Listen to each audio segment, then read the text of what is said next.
This production is made possible by the generous support of the following sponsors: Marriott Foundation, Alaska State Council on the Arts, Fairbanks Arts Association, and special thanks to Bob Parr and Community Covenant Church. Thank you.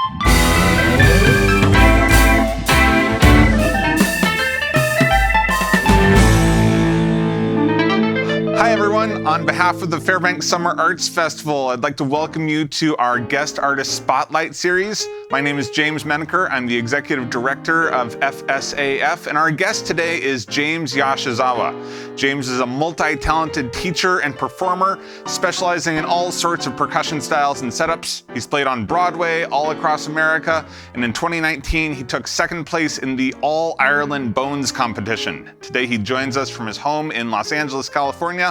Welcome, James. Hi, thank you for having me. I'm really happy to be here.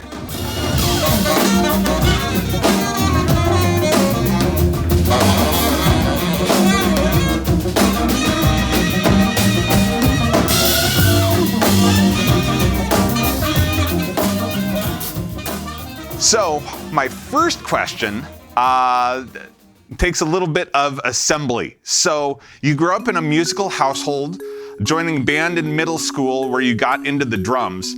Lots of kids do that. That is a common story throughout America. What about percussion has kept your attention and your passion long past the point where most kids just drop out and move on? Well, one of my favorite things about percussion is that you find it in pretty much every culture. So it's a really broad family of instruments. So it can keep you busy. There's not enough time in a single lifetime to explore all of them. So I've been able to cross into a lot of different musical realms, from classical percussion to marching percussion, jazz, and Cuban, Irish, Brazilian. So there's just so much cultural richness in that family of instruments. I think that's probably my favorite thing about it. But I think with little kids, there's just this visceral thing about hitting something with sticks that's just appealing to all. We got my son a drum set when he was 3 or 4 to wail away on, and he turned it into a bunch of buckets to keep his shiny things in, and then would go and sit in the middle of our kitchen and pull out all the pots and pans and hammer away on those instead of the drum set that we got him. And I was not sure what to do with that. So your dad was a professional musician who collaborated with industry giants like John Williams and Yo-Yo Ma, and you said before he didn't push you into becoming a musician. Now that you're an adult and kind of have some perspective, what kind of artistic sensibilities or skills do you share with your dad? One thing that my dad always enjoyed about the recording industry is he had a specialty. So he played Japanese woodwind, shakuhachi. So most composers didn't really know how to compose for those. So he actually got some creative freedom, which is kind of rare in the session scene. Even for some movies, they would tell him they want this sort of sound, but he can just watch the scene and just play what he thinks fits for that. Whereas like if you're a clarinet player in the orchestra, like you don't have that sort of freedom. I think percussion can give you, it put you in that sort of role because there are certain percussion instruments that are very specialized. For example, with the Irish percussion instruments, most composers probably haven't written for the bones or the bodhran. So your chances of having a specialty are a little bit higher in the percussion world. When did you know that you wanted to be a professional musician, and when did you know that you could be a professional musician? Well, I've known that I could be a professional musician my whole life just because my father was a professional musician. So I always had an example of this is the sort of work musicians do. And whereas most people don't really have that, because if they just see pop stars, They assume it's like you're either this multi-millionaire, like Beyonce sort of figure, or you are a starving artist in a garage band. When most musicians are not either of those, right? The musicians that keep the industry churning. So pretty early on, I started playing music when I was about 11. And yeah, I'd say by the end of middle school, I pretty much knew that's what I wanted to do.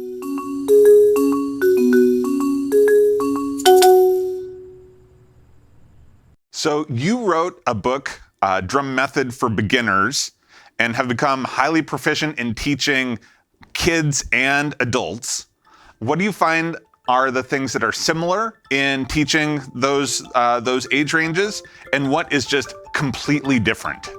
That's a good question. Let's see. Well, what is similar with both kids and adults is a variety of aptitude and experience level. So just because someone is older or younger doesn't really say anything about their aptitude for music. So, you know, I might have a 6-year-old kid who has really high aptitude, and they're gonna learn faster than the 30-year-old student, or vice versa. And I think the role that you have as a teacher is very different with kids and adults. I think with kids, you are much more than just a teacher, because you are just an adult's influence on their lives. With adults, it's more like you're more like equals, and you're just sharing knowledge, and you hold this very specific role in their lives. With kids, you are a much bigger influence than just a music teacher. So along with that, Musical Miracles is a nonprofit geared towards bringing music to kids that you're involved with in LA and California in general. How did you get involved in that, and why do you stay? Musical Miracles, of course, they haven't really been doing anything this last year due to the pandemic. But I got involved in that because a really good friend of mine who owns this music studio that I used to teach at, called the Torrance Arts Academy, she started that, the Musical Miracles nonprofit, and she asked me to teach for it. It's really important for me because as a teacher, I have taught at really affluent school districts, and I've taught at the opposite of that too. And one thing I've always noticed is that the talent and work ethic and enthusiasm of the kids, it's the same anywhere you go. Some kids just don't have opportunity. So I really support any effort to bring music education to these school districts that otherwise wouldn't have it. And I really understand the value that has in the kids' lives. So I want to be part of anything like that. So COVID this past year has just obliterated the artist gig economy. What was a standard week like for you in 2019, as opposed to what is a standard week like for you now? They're pretty different. Yeah. I've always kind of overextended myself, so 2019, I think I probably played 270 shows and maybe recorded on at least a dozen different albums and was teaching at a lot of places. So the weeks were marathons. It was usually just like a rehearsal or just practicing and preparing for things in the morning, teaching all afternoon, gig at night, pretty much 7 days a week of just that. And I love doing all of it, so I happily did it. Now I'm not driving on the freeway all the time, which is actually a plus.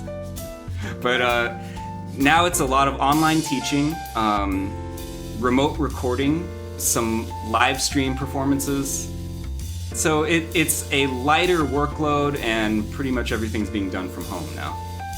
When things get back to normal, how do you think you're going to merge those two experiences? Like, do you think you're going to go all the way back to what life was like in 2019? Or are there elements from this past year that you think are incorporated into long-term sustainable artist lifestyle?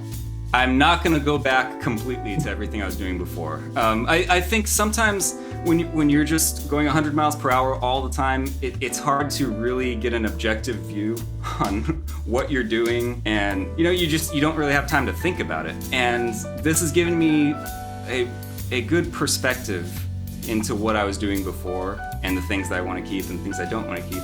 A lot of teaching can be done online, that and remote recording, I definitely want to keep both of those in my career.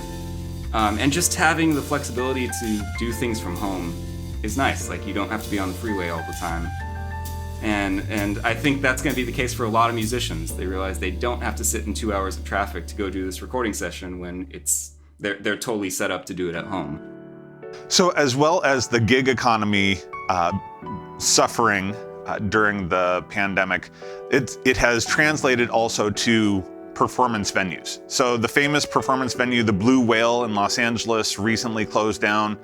On the East Coast, their legendary Jazz Standard closed nearly the same time. What makes a great performance venue? I think all the best performance venues. So for example, the Blue Whale that hits close to home in Los Angeles. That was a really special place. What made it special is they put musicians first, and they put the music first. Usually when a jazz venue starts losing the community and veering away from the community is when they're just trying to make money, and they're willing to sacrifice their standards of music and artistry to make money, just to sell out the place. I think all the best venues, like the Blue Whale or in New York, the Village Vanguard, I think is what everyone holds up as the gold standard of venues, is that they just want great music, and they want the artists to feel comfortable exploring in that space. It's not always the most lucrative way of doing it. Usually it's not. But that really is what fosters an arts community in a city.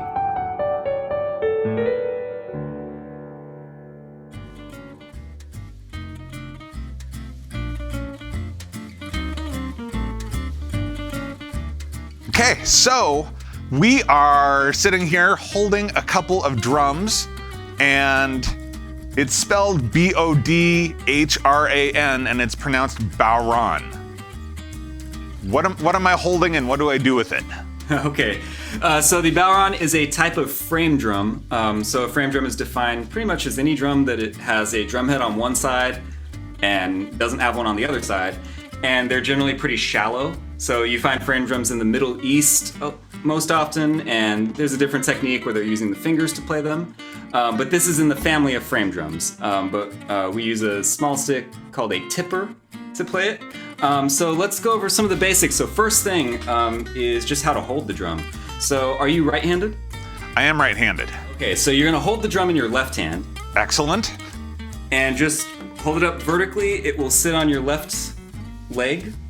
Okay, I have the back of my drum, I have this handle type thing here. Does it matter what that is attached to? Yeah, so for that, just kind of get out of the way of it and try and get your hand underneath it. Okay. So the idea is that this will sit on your leg, and it should be, this inner rim should be touching your rib cage. Not completely tucked like into your side, because you want as much of the surface of the drum to be open as possible, but it should be in contact with your rib cage, sitting on your leg, and then the other point of contact is right on your forearm on the rim. Okay. So sometimes that takes a little getting used to at first, just to keep that balanced. Yeah, I've got crossbars in the back of this that, okay. Yeah, the reason why you really want it against your rib is because if not, as soon as you push on the drum, it just does that, right? So this is your barrier. And then, yeah, if you have the crossbar on the back, you kind of just figure out how to rotate it so your hand can just be here. Okay, and then a good neutral position for your left hand is just have your fingertips touching where the drum head and the rim come in contact. Okay. So just so you can see it, it would be like this, kind of like these two fingers right there. Okay. And you don't have your palm on the drum because that would be muting it, but just open, but inside here. And that should be relatively stable for now. And that's all you're gonna do with this hand for now. I myself am often described as relatively stable. So now with this hand, you're gonna hold this just like you hold a pencil, right? Just like that, but about 2/3 the way up, let's say. Some people hold it more in the middle, some people hold it a little higher up. 2/3 is a good starting point. Okay, and this is going to be completely relaxed. That's really important. that you don't have any tension in your hand. And this comes from a wrist rotation. So I'm sure you know what that means, but in practice, sometimes that gets confusing for people. So wrist rotation, meaning like if you've ever seen the Rose Parade, the Rose Queen, Okay. is that. So you're not doing anything with your wrist hinging at all. Okay. It's moving your elbow up and down, right? So it's just a rotation, and that's where the strokes come from. So without even worrying about hitting the drum, just do this. So have your palm face directly toward you. So point the bottom of the tipper toward you. Opposite. And just go back and forth like that. And then while you're doing that, just make sure your hand is nice and relaxed. So the tipper should be able to just kind of dangle between your fingers, just enough where you don't drop it. I'm going to drop it. I can guarantee you right now. That's actually a good thing. It's better than the opposite where you're holding it too tight. Okay, so now bring the tipper over to the drum. A good starting point is about a 45-degree angle between the stick and the drum. Yeah, maybe a little closer to the drum. Bring your hand closer to it. So one way you control the angle is with the middle finger that it's resting on. So if you extend the middle finger more, it does that. If you curl the middle finger, it does that. Around there. So when you put your hand up to the drum, about a 45-degree angle is a good starting point. Okay. Now bring the tipper back where it's facing toward you. All right, this first stroke is called the downstroke. There you go, your first note on a bodhran. Woohoo! Well, that's our lesson for today. No. That's all we do. Okay, so let's do that one more time. So facing toward you. Cool, that's a downstroke. Then from here, just return and you get an upstroke. Am I looking to hit the drum in the middle of it? Yeah. Ultimately, you play all over the drum. Okay. For now, more or less in the middle is good. Okay. Okay, so let's just do a few of those. We're going to go down, up, down, up. And you just want to keep this as relaxed as possible. Missing. Oh, almost dropped it there. Yeah, and one of the hard parts with this, especially for a lot of beginner students, is to not change anything about your grip as you start adding motion. Which is easier said than done. The concept is simple, but it's just something you constantly have to remind yourself. So as you play, maybe you started here, but then as you play, your hand starts turning into that, right? Okay, yeah. You just want to watch out for those things. So just always kind of stop and recalibrate. A good thing to do is kind of just shake out your arm, make sure there's no tension, and then... Oh, there's so much tension, but I'm... Yeah. Okay, and then reset. Now point it toward you. And then downstroke, upstroke. Yeah, and you can minimize the motion a little. I was probably exaggerating it just to demonstrate it, but it doesn't have to be like...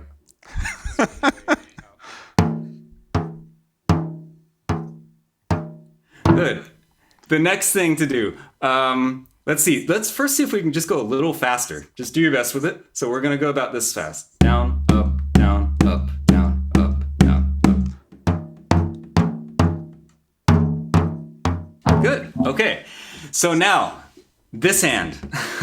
So we can either have the drum be open, or we can mute the drum by just putting your palm flat against the head. You don't have to push hard, so just open, mute. So you get two different pitches. So open, mute. Yeah. So let's do this. We're going to do 4 open, 4 mute. So we're going to go down, up, now mute. Down, up, open, mute. Okay. Let's see.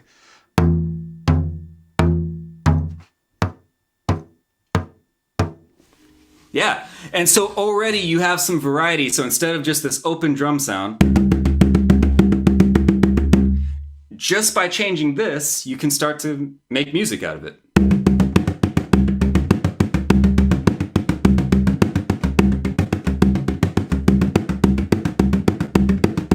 Just because you have tonal variety. So then if we fast forward, a few hundred more hours, you do that, and then the left hand can start changing the pitch by sliding up and down the drum. So I can get ranges from there to there. And then you do a bunch of stuff with this hand too, and you combine those things.